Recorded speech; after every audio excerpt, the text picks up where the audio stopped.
শুরু হলো সব খবর যমুনা টেলিভিশনের নিয়মিত আয়োজনে আপনাদের স্বাগত জানাচ্ছি আমি মৌসুমী আহমেদ লোপা। নতুন রাজনৈতিক সংস্কৃতি ও নতুন বন্দোবস্তের পথে কেউ বাধা হয়ে দাঁড়ালে দেশের মানুষ তা মেনে নেবে না, একথা বলেছেন জাতীয় নাগরিক পার্টির আহ্বায়ক নাহিদ ইসলাম। বিকেলে পল্টনে ইসলামী আন্দোলন বাংলাদেশের কেন্দ্রীয় কার্যালয়ে জাতীয় নাগরিক পার্টি ও ইসলামী আন্দোলন বাংলাদেশের সংলাপ শেষে একথা বলেন তিনি। নাহিদ বলেন, মানবিক করিডোরের বিষয়ে সিদ্ধান্ত নেওয়ার আগে রাজনৈতিক দলগুলোর সাথে আলোচনা করে নেওয়া উচিত ছিল। মানবিক করিডোর নিয়ে জাতীয় সংলাপ প্রয়োজন। দেশজুড়ে আবারও চাঁদাবাজি সহ পুরনো সংস্কৃতি ফিরে আসছে। আবারও পুরনো সংস্কৃতি ফিরলে প্রতিহত করা হবে। সংস্কার ছাড়া নির্বাচনের সুযোগ নেই। ইসলামী আন্দোলন বাংলাদেশের আমির বলেন, আওয়ামী ফ্যাসিবাদ বিরোধী সকল শক্তিকে দেশ গঠনে ঐক্যবদ্ধ থেকে কাজ করতে হবে। প্রশাসনে বিদ্যমান ফ্যাসিবাদের দোসরদের দ্রুত অপসারণ করতে হবে। এবি পার্টির চেয়ারম্যান হলেন মুজিবুর রহমান মঞ্জু বলেন, রাজনৈতিক দলগুলোকে ঐক্যবদ্ধ থাকতে হবে, একতা ভাঙার চেষ্টা হলে প্রতিহত করা হবে।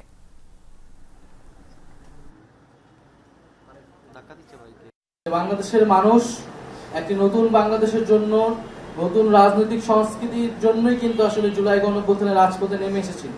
যদি পুরনো রাজনৈতিক সংস্কৃতি, পুরনো বন্দোবস্তের জন্য কেউ চেষ্টা করে, তাহলে বাংলাদেশের জনগণ সেটা মেনে নেবে না, এবং জুলাই গণঅভ্যুত্থানের শক্তি হিসেবে, ফ্যাসিবাদ বিরোধী শক্তি হিসেবে আমরাও সেটা মেনে নেব। নির্বাচনের সময়সীমা নিয়ে দ্বিমত নেই জাতীয় নাগরিক পার্টি ও গণসংহতি আন্দোলনের। তবে ভোটের আগে মৌলিক সংস্কার ও জুলাই হত্যাকাণ্ডে দায়ীদের বিচার দৃশ্যমান হতে হবে। দুপুরে রাজধানীর বাংলা মোটরে দলীয় বৈঠক শেষে একথা জানান দল দুটির নেতারা। যৌথ ব্রিফিংয়ে জানানো হয়, বেশ কিছু বিষয়ে দুই দলের মতৈক্য রয়েছে। গণপরিষদ নির্বাচন সহ কিছু ইস্যু নিয়ে আলোচনার মাধ্যমে সমঝোতায় পৌঁছাতে সম্মত হয়েছে দুই দল। জাতীয় নির্বাচন কবে হবে তা নিয়ে নানা মহলে চলছে আলোচনা সমালোচনা। নির্বাচন আয়োজনে চলতি বছরের ডিসেম্বর থেকে 2026 সালের জুনের মধ্যে সময়সীমা ঘোষণা করেছে অন্তর্বর্তী সরকার। অবশ্য এই সময় নিয়ে রয়েছে তর্ক বিতর্ক।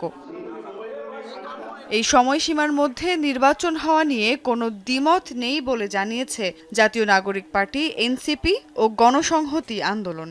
দুপুরে নির্বাচন, সংস্কার ও চলমান নানা গুরুত্বপূর্ণ ইস্যুতে বৈঠকে বসে দল দুইটি। আলোচনা শেষে এক যৌথ ব্রিফিংয়ে একাধিক বিষয়ে ঐক্যমতের কথা জানান তারা। সংস্কারটাকেই যেহেতু আমরা এখন লক্ষ্য হিসেবে ঠিক করেছি, কনসেনসাস সেটাতেই আমরা সংবিধান সংস্কার পরিষদের দাবি করেছি।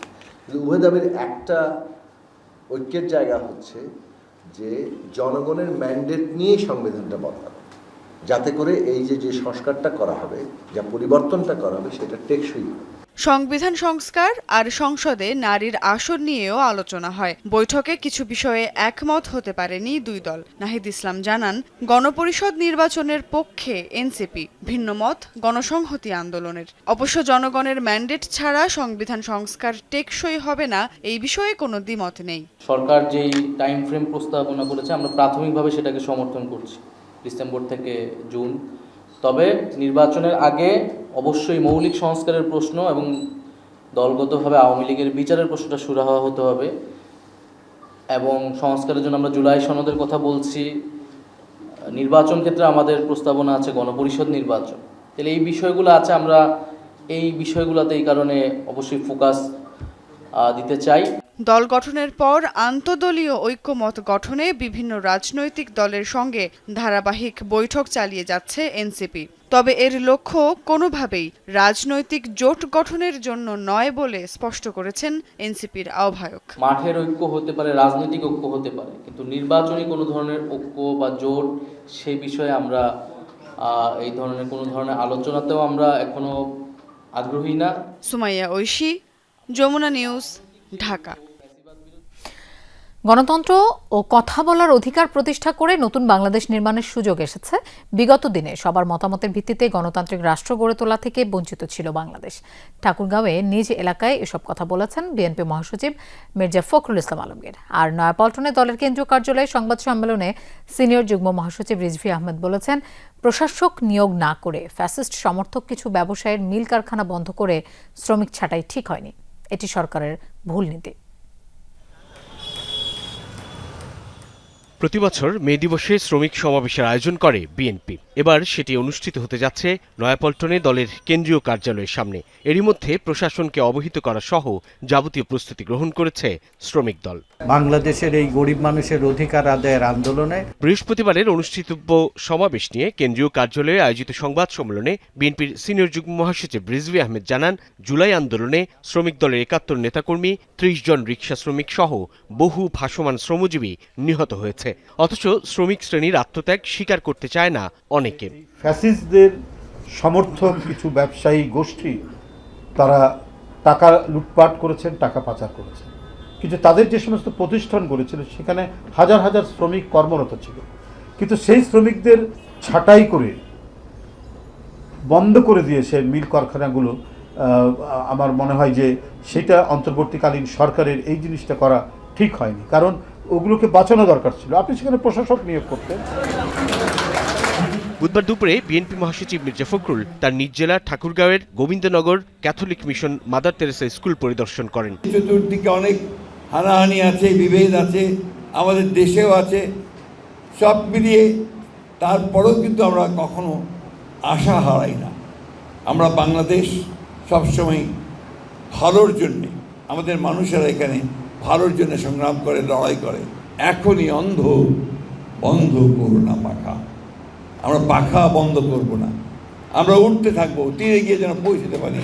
মির্জা ফখরুল বলেন, নতুন করে গণতান্ত্রিক রাষ্ট্র গড়ে তোলার সুযোগ এসেছে বাংলাদেশের সামনে। এই যে একটা সবার মতামতের ভিত্তিতে গণতান্ত্রিক রাষ্ট্র গড়ে ওঠা, এটা থেকে আমরা দুর্ভাগ্যক্রমে অনেক দিন এটা বঞ্চিত ছিল। আমরা আবার সুযোগ পেয়েছি। আমাদের ছেলেমেয়েরাই তাদের বুকের তাজা রক্ত দিয়ে আমাদেরকে আফ্রিকার নতুন একটা সুযোগ তৈরি করে দিয়েছে, যেখানে সত্যিকার অর্থেই আমরা গণতন্ত্র প্রতিষ্ঠা করতে পারি, সকলের কথা বলার যে অধিকার সেটাকে প্রতিষ্ঠা করতে পারি। এদিকে জুলাই আগস্ট অভ্যুত্থানে আবাসিক হল ও ক্যাম্পাসে শিক্ষার্থী নির্যাতনের ঘটনায় জড়িত ছাত্রলীগ নেতাকর্মী এবং সহযোগী শিক্ষক কর্মকর্তাদের বিচারের দাবিতে দুপুরে বিক্ষোভ মিছিল করে ঢাকা বিশ্ববিদ্যালয় শাখা ছাত্রদল। সাইফুদ্দিন রবিন, যমুনা নিউজ, ঢাকা। বিএনপি নেতা ইশরাক হোসেনকে ১০ দিনের মধ্যে ঢাকা দক্ষিণ সিটির মেয়র হিসেবে গেজেট প্রকাশের জন্য আদালতের বাধ্যবাধকতা ছিল, তাই আইন মন্ত্রণালয়ের মতামত ছাড়াই ইশরাকের গেজেট প্রকাশ হয়েছে, জানিয়েছেন নির্বাচন কমিশনার আবুল ফজল মোহাম্মদ সানাউল্লাহ।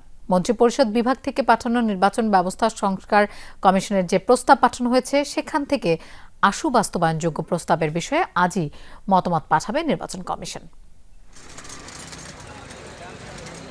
ঢাকা দক্ষিণ সিটি কর্পোরেশন নির্বাচনের ৫ বছর পর আদালতের রায় মেনে গত ২৭ এপ্রিল বিএনপি নেতা ইশরাক হোসেনকে মেয়র ঘোষণা করে গ্যাজেট প্রকাশ করে ইসি। এ নিয়ে আইন উপদেষ্টা গণমাধ্যমকে জানিয়েছিলেন, মন্ত্রণালয়ের মতামত ছাড়াই ইশরাকের গ্যাজেট প্রকাশ হয়েছে। মেয়র পদ ও ইশরাক হোসেনের মামলায় ইসির ভূমিকা নিয়ে উদ্বেগ জানায় এনসিপি।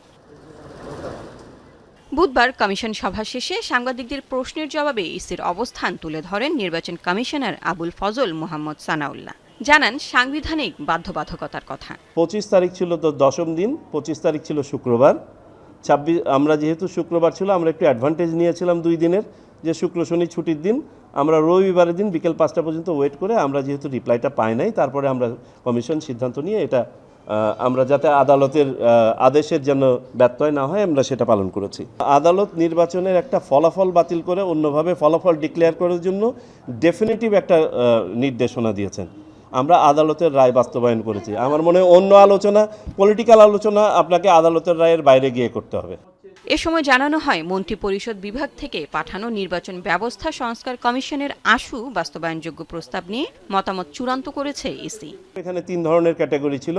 একটা হচ্ছে আমরা মনে করি যেটা আশু বাস্তবায়নযোগ্য, এটা হয়তো বা পলিটিক্যাল ডিবেটের কোনো কিছু নাই বা আলোচনা এতে আপনার সহমত পোষণের কিছু নাই, সেগুলো আমরা দিয়ে দিয়েছি। আর যেগুলো মনে হয়েছে যে না পলিটিক্যাল ঐক্যমতের বিষয় আছে, এগুলো নিয়ে আমরা কোনো মন্তব্য করি নাই। আর যে বিষয়গুলোতে আমরা আমাদের মতামত পূর্বে দিয়েছি সেগুলোকে আমরা বলেছি যে আমরা এটার ব্যাপারে মতামত আগে দিয়েছি। ভোটার তালিকায় অন্তর্ভুক্ত হওয়া রোহিঙ্গাদের বাদ দেওয়ার প্রক্রিয়া চলছে বলেও জানান তিনি। যারা এনআইডির তথ্য পুরোপুরি পরিবর্তন করেছে তাদের বিষয়ে কঠোর হবে ইসি, হুঁশিয়ারি এই কমিশনারের। জাতীয় নিরাপত্তার স্বার্থে এবং ইন্টিগ্রিটি অফ আওয়ার ডেটাবেস, এটার স্বার্থে আমাদেরকে এটা করতে হবে। Lovely Bithi, Jamuna news, Dhaka. দুদকের আবেদনে সাইমা ওয়াজেদ পুতুল, সজীব ওয়াজেদ জয়, শেখ রেহানা, রাদওয়ান মুজিব ও আজমিনা সিদ্দিকের স্থাবর সম্পদ ক্রোক ও রিসিভার নিয়োগের নির্দেশ দিয়েছেন আদালত। বুধবার দুর্নীতি দমন কমিশনের আবেদনে ঢাকা মহানগর জ্যেষ্ঠ বিশেষ জজ মোহাম্মদ জাকির হোসেন গালিব এই আদেশ দেন।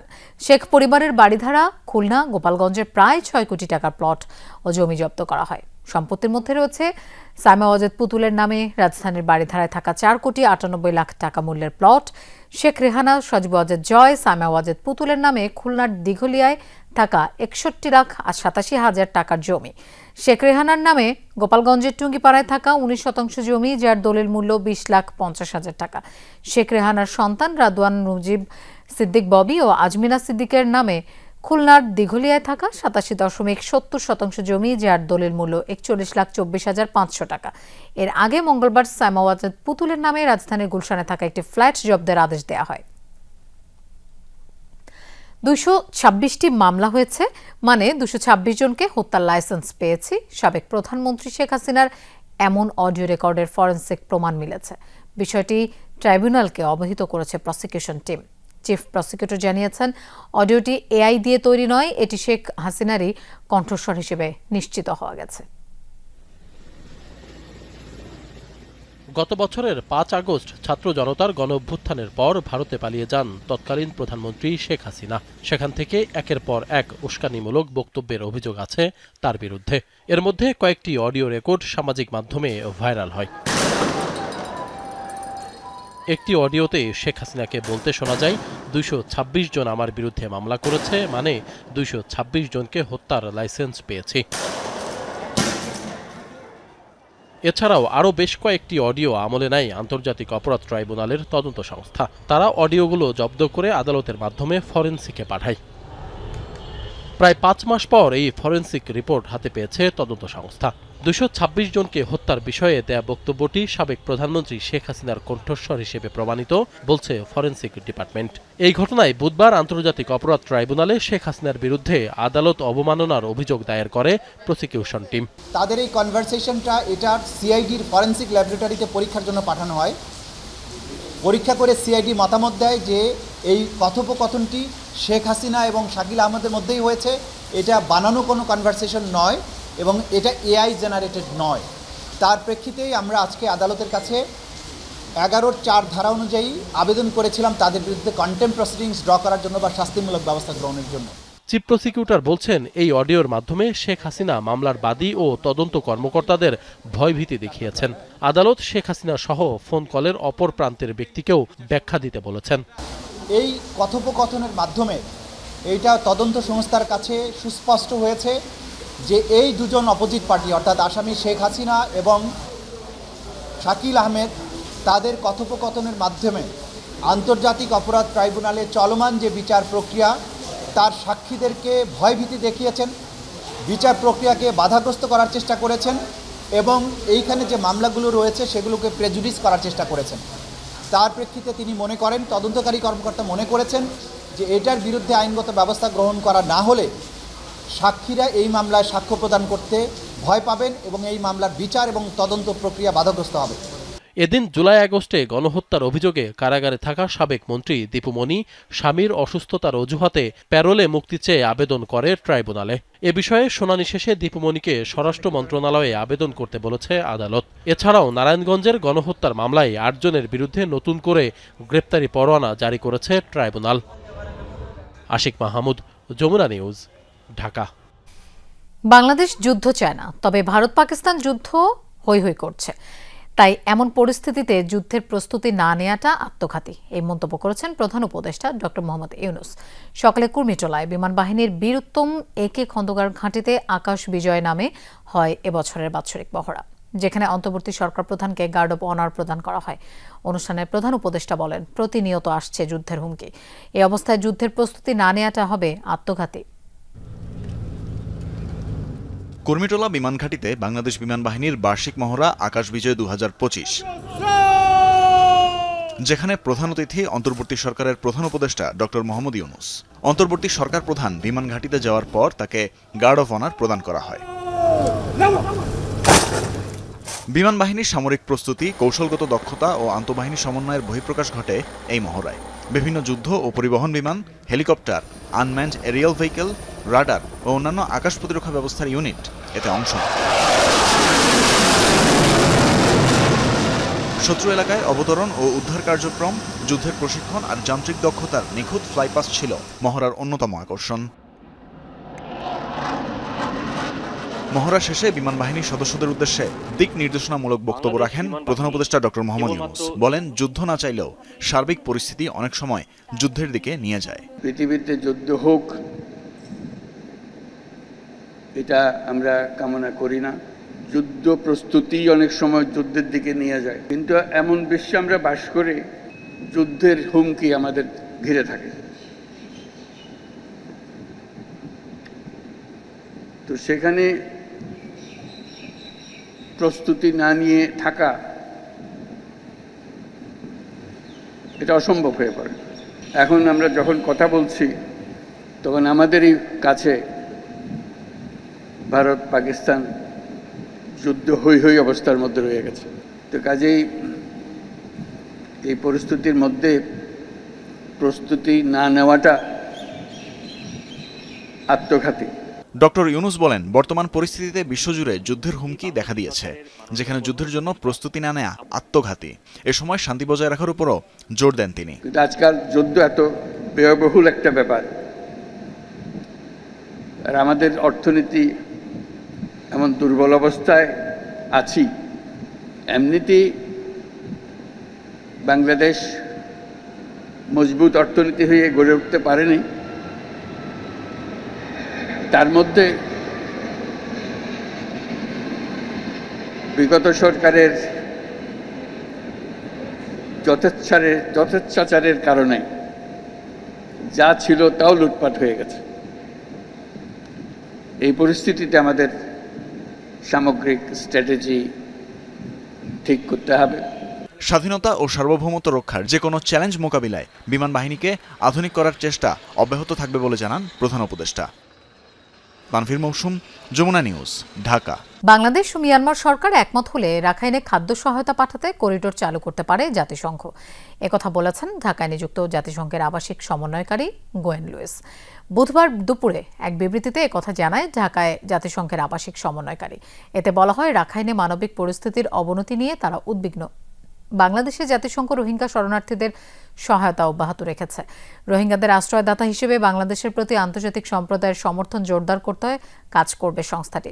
আরও বলা হয়, বাংলাদেশ থেকে মিয়ানমারের সীমান্ত পেরিয়ে যে কোনো মানবিক সহায়তা পাঠানোর জন্য প্রথমে দুই সরকারের মধ্যে সম্মতি প্রয়োজন। সীমান্ত অতিক্রম করে সহায়তা প্রদানের জন্য জাতিসংঘের সংশ্লিষ্ট সরকারের অনুমতি নিতে হয়। এছাড়া জাতিসংঘ সরাসরি হস্তক্ষেপ করতে পারবে না বলে জানানো হয়েছে।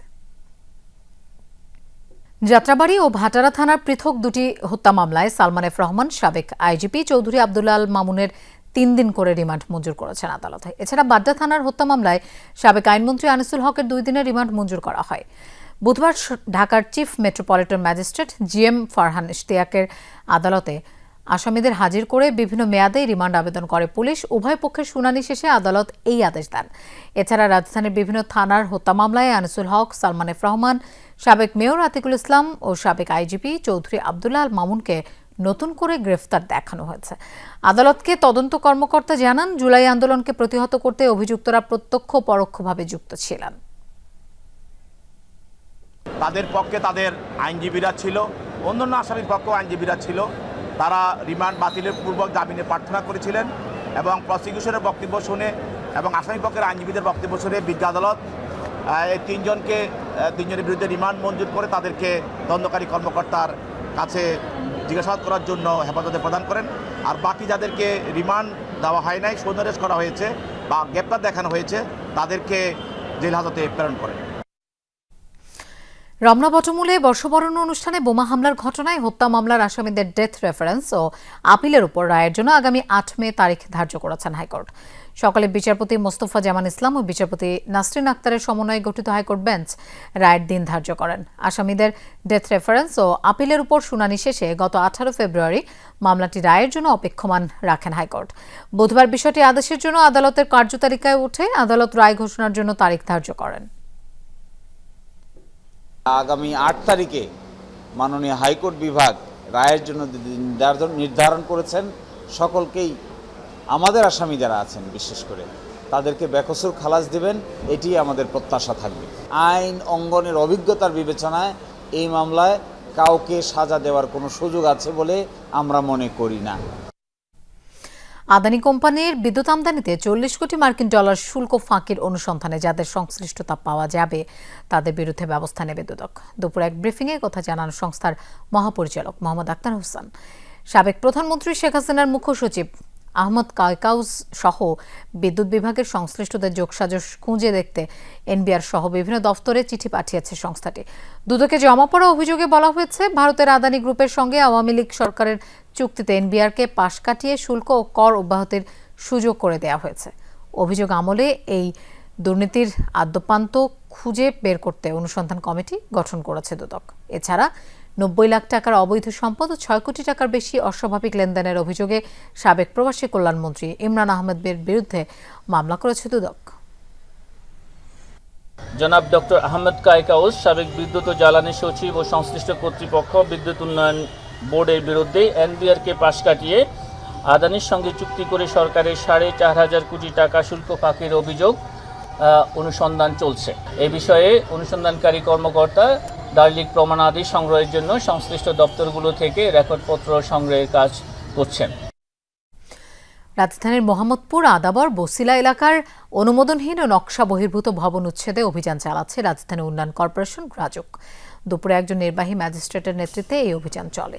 এ সময় অনুমোদন না থাকায় ও বন্ধের আদেশ অমান্যের দায়ে কয়েকটি নির্মাণাধীন ভবনের একাংশ ভেঙে ফেলা হয়। আদেশ দেওয়া হয় কাজ বন্ধের। আর্থিক জরিমানার পাশাপাশি বিচ্ছিন্ন করা হয় ভবনগুলোর বৈদ্যুতিক সংযোগ, জব্দ করা হয় বৈদ্যুতিক মিটার। তবে ভবন মালিকদের অভিযোগ, কোনো রকম নোটিশ ছাড়াই অভিযান পরিচালনা করা হয়েছে।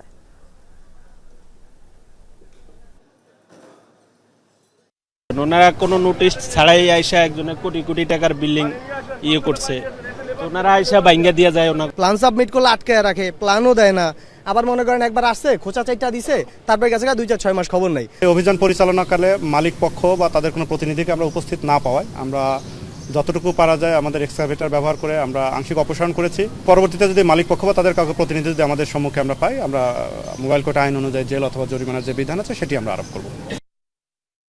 শ্রম আইনে বড় ধরনের পরিবর্তনের ইঙ্গিত দিলেন শ্রম ও কর্মসংস্থান উপদেষ্টা এম শাখাওয়াত হোসেন। মে দিবসের অনুষ্ঠান আয়োজন নিয়ে সচিবালয়ে এক ব্রিফিংয়ে আইন সংশোধনের কথা বলেন তিনি। শ্রমিক অধিকার নিশ্চিতে একটি কর্মসংস্থান অধিদপ্তর করার পরিকল্পনাও জানান উপদেষ্টা।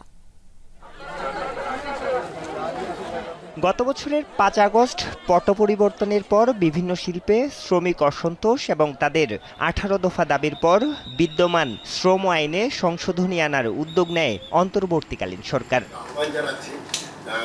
সকালে মে দিবস উপলক্ষে আয়োজিত ব্রিফিংয়ে শ্রম উপদেষ্টা জানান, এ নিয়ে শ্রমিক মালিক সরকার ত্রিপক্ষীয় বৈঠক হয়েছে।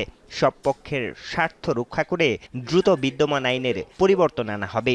এখন তো পাকাপোক্ত হয়নি, বাট অনেক পরিবর্তন হয়েছে, আলোচনা হয়েছে, আমাদের ত্রিপক্ষীয় আলোচনা হয়েছে। ত্রিপক্ষীয় আলোচনার ক্ষেত্রে যে সমস্ত প্রপোজাল আমরা পেয়েছি, যেগুলো আমরা অ্যাকসেপ্ট করেছি, সেগুলো আইনগত বলা হয়েছে। এখন সেগুলোকে ফাইনালাইজ করতে হবে। উপদেষ্টা বলেন, মালিক শ্রমিক দূরত্ব কমিয়ে আনতে চায় সরকার। শ্রমিকের অধিকার নিশ্চিতে মন্ত্রণালয়ের অধীনে একটি কর্মসংস্থান অধিদপ্তর করার চিন্তা রয়েছে।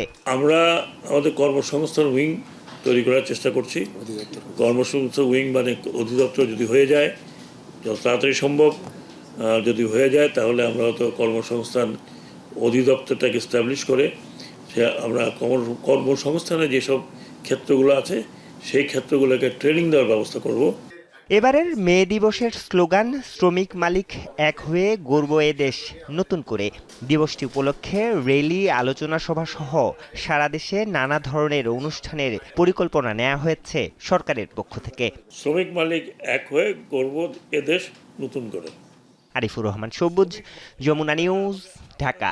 আওয়ামী লীগের বিচার নিশ্চিত ও রাজনৈতিক কার্যক্রম নিষিদ্ধের দাবিতে 2 মে বিক্ষোভ সমাবেশ করবে জাতীয় নাগরিক পার্টি। এজন্য চলছে লিফলেট বিতরণ কার্যক্রম। বিকেলে মিরপুরে লিফলেট বিতরণ করেন দলটির দক্ষিণাঞ্চলের মুখ্য সংগঠক হাসনাত আবদুল্লাহ। রাজধানীর মিরপুর 10 নম্বর থেকে কালশী পর্যন্ত গণসংযোগ লিফলেট বিতরণের সময় একথা জানান তিনি। এ সময় তিনি বলেন, আগামী 2 মে বায়তুল মোকাররমের দক্ষিণ গেটে বিক্ষোভ সমাবেশ করবে জাতীয় নাগরিক পার্টি। এর আগেও আওয়ামী লীগ নিষিদ্ধের দাবিতে মশাল মিছিল সহ নানা কর্মসূচি পালন করেছে তারা।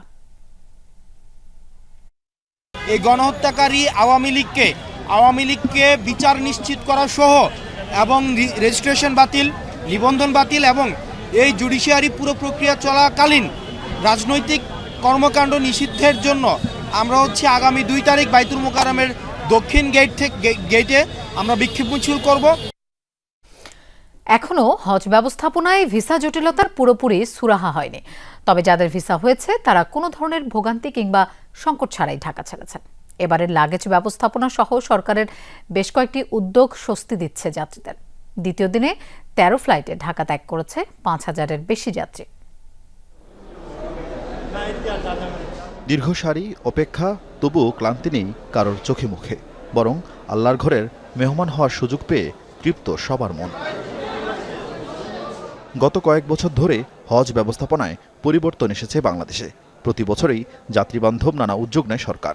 এবছর যেমন লাগেজ হয়রানি বন্ধে নির্ধারিত রঙের ট্যাগের উপর নম্বর বসানোর ব্যবস্থা করা হয়েছে। এর ফলে ইমিগ্রেশনের পর আর লাগেজ বহন করতে হবে না যাত্রীদের, সরাসরি চলে যাবে হোটেল রুমে। লাগেজের যে একটা রুট টু মক্কা যে একটা টোকেনের যে ব্যবস্থা করছে, মানে অতুলনীয়। ব্যাগটার ব্যাপারে কোনো চিন্তা নাই, আমার পাসপোর্টের নম্বরের সঙ্গে সেখানে মিল আছে। দ্বিতীয় দিনে 13টি ফ্লাইটে প্রায় 5300 যাত্রী যাওয়ার কথা ছিল সৌদি আরবে। তবে ভিসা না পাওয়ায় বাদ পড়েন অন্তত 10 জন। অসুস্থতা আর মাহারাম সংকটে যাত্রা বাতিল হয় আরও কয়েকজনের। প্রথম দিনে এই সংখ্যা ছিল 36 জনে। তবে যাদের ভিসা হয়েছে তাদের অভিজ্ঞতা ছিল আনন্দময় আর ভোগান্তিহীন। আল্লাহকে সন্তুষ্ট রাজি করার জন্য যাচ্ছি। দেশবাসীর কামনা যাতে দোয়া করতে পারি, আল্লাহ যাতে দেশবাসীকে ভালো রাখে। 20 সাল থেকে স্বপ্ন দেখছি যে হজে যাব, করোনার কারণে যেতে পারি না, এই যে এখন যাচ্ছি, যে খুব ভালো লাগছে, আল্লাহর ঘর দেখব। কারিগরি ত্রুটির কারণে প্রতিটি ফ্লাইটে 1 বা 2 জন কিংবা কোনো কোনো ক্ষেত্রে তারও বেশি যাত্রীর ভিসা না হওয়ায় উদ্বিগ্ন ঢাকা। হজ অফিস জানায়, এ বিষয়ে ঢাকায় সৌদি দূতাবাসের কাছে কোনো উত্তর না পেয়ে দেশটির মন্ত্রণালয়ে চিঠি দিয়েছেন খোদ ধর্ম উপদেষ্টা। তারা যে একটা নতুন সফটওয়্যার তৈরি করেছে, এই সফটওয়্যারটাকে সিঙ্ক্রোনাইজ করতে দু একটি বিষয়ের যে সমস্যা হয়েছে এগুলো তারা খুব দ্রুতই সমাধানের জন্য চেষ্টা করছে এবং তারা আমাদেরকে এ বিষয়ে আশ্বস্ত করেছে যে ইনশাল্লাহ এ বিষয়ে আগামীতে আর কোনো সমস্যা হবে না। এখন পর্যন্ত প্রায় 87,000 যাত্রীর মধ্যে 9% সৌদির উদ্দেশ্যে ঢাকা ছেড়েছেন। ভিসা পেয়েছেন প্রায় 67,500 যাত্রী। যদিও নিবন্ধিত যাত্রীকে ভিসা নিয়ে দুশ্চিন্তা না করার পরামর্শ হজ অফিস ও হাবের। আরিফিন শাকিল, যমুনা নিউজ, ঢাকা। রাজধানীর রামপুরা বনশ্রী রোডে বাস চাপায় 2 শিক্ষার্থী নিহত হয়েছেন। মোটরসাইকেলে থাকা নিহত পাভেল ও নোমান 2 জন বন্ধু। ঘটনাস্থল থেকে ঘাতক মিয়ামি পরিবহন বাসটিকে আটক করা গেলেও চালক ও হেলপার পালিয়ে গেছেন। পুলিশ জানিয়েছে, অটোরিকশা চালক ও বাস চালকের কারণে 2 জনের মৃত্যু হয়েছে বলে প্রাথমিক ধারণা। চালক ও হেলপারকে আটকের চেষ্টা চলছে। সকাল 11:30টার দিকে ম্যারাদিয়া থেকে বনশ্রীর দিকে যাচ্ছিল 2 বন্ধু পাভেল ও নোমান। ফরাজি হাসপাতালের সামনে গেলে অটোরিকশার ধাক্কায় মোটরসাইকেলে থাকা 2 বন্ধু পড়ে যায়। এ সময় 4 থেকে 5 ফুট দূরত্বে থাকা দূরপাল্লার মিয়ামি পরিবহনের একটি বাস তাদের চাপা দেয়। 4 ফিট দূরত্ব ছিল, ও ব্রেক করতে পারতো। ওর বাস 20 থেকে 25-এর টান ছিল, ঠিক আছে, 20 থেকে 25-এর টান ছিল। তো সামনের চাক্কা দিয়ে মাইরা দিয়া ও চলে গেছে। অটোরিকশা ওদেরকে হয়তো ধাক্কা দিছে, চাপ দিছে, আর ওরা পড়ে গেছে। তো পরে তাই বাসটা মিয়ামি যে বাসটা, আমার কাছে বাসটার ছবি আছে, এই যে এই বাসটা, তো এই বাসটা আর কি, বাসটা তাই মিনিমাম 3 থেকে 4 ফিট দূরত্ব ছিল। ঘটনাস্থলেই মারা যান নোমান। আর পাভেলকে কাছের ফরাজি হাসপাতালে নেয়ার কিছুক্ষণের মধ্যে তারও প্রাণ যায়। খবর পেয়ে হাসপাতালে ছুটে আসেন স্বজনরা। আমার থেকে 11টা বাজে ওই টাকা নিয়ে এসছে, 200 টাকা নিয়ে এসছে, ওর বাবার থেকে 100 টাকা নিয়ে এসছে। ওই জায়গা থেকে আসছে, এই কাজটা হয়েছে। আমরা খেলতেছি, ওনার নিয়ে যাইতেছে, ওর সাথে কথা হয়েছে, আমি শুনছি। পুলিশ জানায়, ঘাতক বাসটিকে জব্দ করতে পারলেও চালক ও হেলপার পালিয়ে গেছে। তাদের গ্রেফতারে অভিযান চলছে। মিয়ামি এসি বাস আসতেছিল ওই, আর মোটরসাইকেল একই দিক থেকে আসতেছিল। পরবর্তীতে ওই অটোকে সাইড দিতে গিয়ে অথবা অটোর সাথে ধাক্কা লেগে গাড়ির নিচে পড়ে গেছে, এটা আমরা জানতে পারছি প্রাথমিকভাবে। এটা প্রক্রিয়াধীন আছে। এদিকে রাজধানীর ফকিরাপুলে প্রাইভেট কারের ধাক্কায় মারা গেছেন মতিন মিয়া নামে এক রিকশা চালক। রাব্বি সিদ্দিকী, যমুনা নিউজ, ঢাকা। রাজস্ব খাতে ব্যাপক সংস্কার চান ব্যবসায়ী নেতারা। নিয়মিত রিটার্ন দাখিলে বিশেষ বিধান তৈরির পরামর্শ তাদের দিয়েছেন। সরকারি বেসরকারি কাজে আয়কর সনদ জমা দেওয়ার প্রস্তাবও। জবাবে অর্থ উপদেষ্টা বলেন, শুধু কর রেয়াত কিংবা প্রণোদনা চাইলে রাষ্ট্র পরিচালনা কঠিন, কেননা এমনিতেই নানা ভুল ত্রুটির জন্য সমালোচনা শুনছে অন্তর্বর্তী সরকার। জানান, মার্কিন শুল্কারোপ ইস্যুতে ট্রাম্প প্রশাসনকে চটাতে চাচ্ছে না বাংলাদেশ। সংসদ নয়, এবার প্রায় ৮ লাখ কোটি টাকার নতুন বাজেট উপস্থাপন হবে টেলিভিশনের পর্দায়। নির্বাচিত সরকার না থাকায় ১৭ বছর পর এই ঘটনার পুনরাবৃত্তি দেখবে বাংলাদেশ। ফলে সংসদে বাজেট অধিবেশনেও কোনো আলোচনা বা বিতর্কের সুযোগ নেই। তাই বলে রাজস্ব নিয়ে ব্যবসায়ীদের আলোচনা থেমে নেই। গত ২ মাসের সব খাতের সাথে আলাদা প্রাক বাজেট বৈঠকের পর বুধবার বাজেট পরামর্শ কমিটির সভা ডাকে এনবিআর। এ সময় ভ্যাট, ট্যাক্স ও কাস্টমস প্রশাসনের কাজে সমন্বয় আনার তাগিদ আসে। ব্যবসায়ীদের অভিযোগ, কর আদায়ে বাড়তি চাপ দেওয়া হচ্ছে ঢাকা ও চট্টগ্রামের ব্যবসায়ীদের। রিসাইকেল ফাইবারের ক্ষেত্রে যে ভ্যাটের ক্ষেত্রে দুবার আছে 7.5%, আবার আছে 15%, মোট 22.5% আমাদের ভ্যাট আরোপ করা হয়, যেটা আপনাদের অন্যান্য পার্শ্ববর্তী দেশগুলোতে যারা রিসাইকেল করে তাদের উল্টো ইনসেন্টিভাইজ করা হয়। একটা কাগজ আমার কাছে এটা থাকে 6.5, এটা লিখে আমাকে গাড়ির সাথে দিয়ে দিতে হবে, না দিলে আমার গাড়িটাকে আটকাবে এবং আটকে 2, 3, 4 দিন 5 দিন রেখে দিবে ওই ভ্যাট অফিসের কোথাও কাস্টডিতে। তা ততক্ষণ আমার shipment date fail. Corporate tax আমি মনে করি গার্মেন্টসে যেটা আছে আমাদেরকে সেটাই করে দেন। ওদেরকে যতটুকু সময় দিয়েছেন 2028 পর্যন্ত, আমাদেরকে 2028 পর্যন্ত দেন। ওদের বোধ 12%, আমাদেরকে 12 করে দেন। উপকরণের সংজ্ঞায় কিছু পণ্য ও সেবাকে উপকরণের বাইরে রাখায় রেয়াত গ্রহণ করা সম্ভব হয় না, এতে ভ্যাটের উপর ভ্যাট আরোপিত হয়। এ সময় বাণিজ্য উপদেষ্টা বলেন, রাজস্ব নিয়ে ব্যবসায়ীদের সহনশীল হতে হবে, কেননা নতুন বাজেট আগের মতো ব্যয়ের মহোৎসব হবে না। আমরা ট্রাম্প গভর্নমেন্টের সাথে এঙ্গেজ করবো, নেগোশিয়েট করবো, কিন্তু ওদের চটাবো না। Not like China. আমি বলছি যে ওটা আমাদের সাথে আমরা কথা বলবো, 3 মাস সময় দিতে দরকার, আরও বেশি আমরা সময় চাবো, আর একটু আমরা অ্যাডজাস্ট করবো। আমাদের ওই ন্যারেটিভ না, গ্রোথ হয়ে গেছে অনেক 6-7% চলে গেছে। We want real development, real sector development, আর মানুষের জীবন জীবিকার জন্য একটা আপনি ইমপ্রুভ করে। এ সময় ব্যবসায়ীদের অসংখ্য কর রেয়াত কিংবা প্রণোদনার প্রস্তাব দেখে সমালোচনা করেন অর্থ উপদেষ্টা। জানান, মার্কিন শুল্ক নীতি নিয়ে এখনই চাপ বোধ করার সুযোগ নেই। বিভিন্ন অপ্রয়োজনীয় প্রকল্পে যেন মনে হয় যে ব্যয় করাটা একটা ঈদ পালন করা আর কি, এমনভাবে ব্যয় সৃষ্টি করা হয়েছে যে যার কোনো প্রয়োজনই নাই। সেটা in every ministry that I work for, it is unreasonable. 2025-26 অর্থ বছরের বাজেট প্রস্তাব পেশ হতে পারে জুনের প্রথম কিংবা দ্বিতীয় সপ্তাহে। প্রত্যেকটা যুক্তি নিয়ে বোঝার চেষ্টা করব। তৌহিদ হোসেন, যমুনা নিউজ, ঢাকা। দেশে থেকে দেশের জন্য কাজ করতে শিক্ষার্থীদের প্রতি আহ্বান জানিয়েছেন ইস্পাত উৎপাদন ও বিপণনকারী প্রতিষ্ঠান বিএসআরএম এর চেয়ারম্যান আলী হোসেন আকবর আলী। সকালে রাজধানীর ব্র্যাক বিশ্ববিদ্যালয়ে বিএসআরএম স্কুল অব ইঞ্জিনিয়ারিং এর উদ্বোধনী অনুষ্ঠানে এই আহ্বান জানান তিনি।